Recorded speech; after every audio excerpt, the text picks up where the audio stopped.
Welcome to KRR kitchen. இன்றைக்கி நம்ம கிச்சனில் நல்ல ஒரு அருமையான சைடிஷ் ரெசிபி தான் பார்க்க போகிறோம். இன்றைக்கி நம்ம கொத்தவரங்காய் பொரியல் எப்படி செய்கிறதுன்னு தான் பார்க்க போகிறோங்க.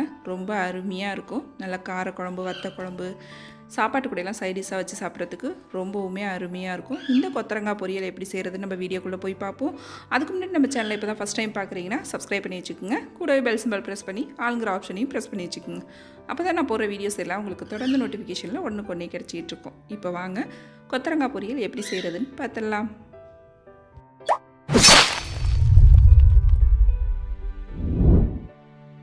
இப்போ கொத்தவரங்காய் பொரியல் செய்கிறதுக்கு பார்த்தீங்கன்னா ஒரு 200 கிராம் அளவுக்கு கொத்தவரங்காய் எடுத்து நல்லா அலசிட்டு இது போல் சின்ன சின்னதாக கட் பண்ணி வச்சுருக்கேன். பொரியலுக்கு பார்த்தீங்கன்னா கொஞ்சம் பிஞ்சி கொத்தவரங்காயாக வாங்கிட்டீங்க அப்படின்னாக்கா டேஸ்ட்டு ரொம்பவே நல்லா இருக்குங்க.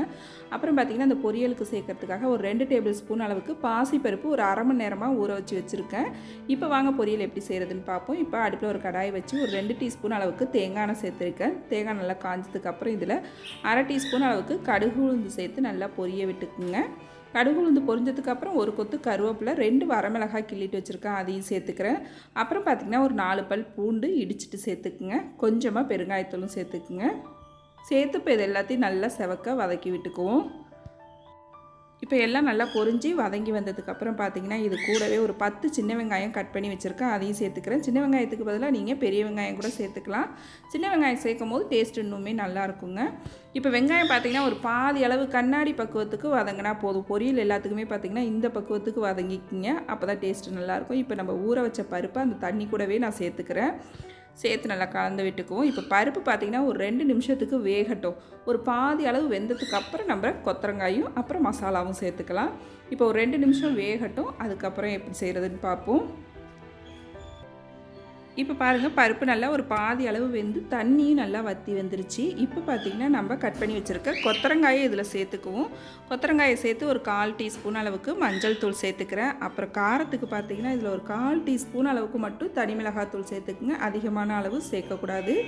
தனி மிளகாத்தூளுக்கு பதிலாக குழம்பு மிளகாத்தூள் கூட சேர்த்துக்கலாம், அதுவுமே டேஸ்ட் நல்லாயிருக்கும். ஆனால் எது சேர்த்தாலும் நீங்கள் கம்மியான அளவு சேர்த்துக்கணும், அதிகமான அளவு சேர்த்துடக்கூடாது. அப்புறம் இதுக்கு தேவையான அளவு உப்பு சேர்த்து நல்லா எல்லாத்தையும் கலந்து விட்டுருங்க. கொத்தவரங்காய் வேக வைக்கிறதுக்கு பார்த்திங்கன்னா தண்ணி அதிகமான அளவு வைக்கக்கூடாது. கையால் தெளித்து விட்டு கொஞ்சமாக தண்ணி வச்சு தான் வேக வைக்கணும், ரொம்ப நாளையும் வேக வைக்கக்கூடாது. இப்போ நல்லா எல்லாம் கலந்து விட்டதுக்கப்புறம் பார்த்திங்கன்னா கையால் ஒரு 2 கை அளவு மட்டும் தண்ணி தெளித்து விட்டுக்கிறேன். நமக்கு காயிலேருந்தும் கூட தண்ணி விட்டு வேகும், அதனால் கம்மியான அளவு மட்டும் தண்ணி தெளித்து அடுப்பை சிம்மில் வச்சு நல்லா ஒரு 5 நிமிஷத்துக்கு மூடி போட்டு வேக வச்சிங்கன்னா கொத்தவரங்காய் நல்லா அருமையாக வெந்து வந்துடும். கம்மியான அளவு தண்ணி இருக்கிற மாதிரி பார்த்துக்குங்க. வேக வைக்கும் போது இடையில பார்த்துக்குங்க தண்ணி இருக்கான்னு அப்பப்போ கலந்து விட்டுக்குங்க. இப்போ கொத்தவரங்காய் வேகட்டும். இதுக்கு நம்ம தேங்காய் அரைச்சிட்டு வந்துடுவோம். தேங்காய் அரைக்கிறதுக்கு ஒரு மிக்ஸி ஜாரில் ஒரு 1/4 கப் அளவுக்கு தேங்காய் துருவல் எடுத்துக்கிறேன். இதுலேயே ஒரு அரை டீஸ்பூன் அளவுக்கு சோம்பு சேர்த்து இந்த தேங்காவை பார்த்திங்கன்னா தண்ணி ஊற்றாமல் கொரப்பாக அரைச்சி எடுத்துக்கணும். நம்ம தண்ணி எதுவும் சேர்க்க வேண்டாம். இப்போ இதை அரைச்சி எடுத்துகிட்டு வந்துடுறேன். இப்போ பாருங்கள் இந்த அளவுக்கு நல்லா கொரப்பாக இருக்கிற மாதிரி அரைச்சி எடுத்துக்குங்க.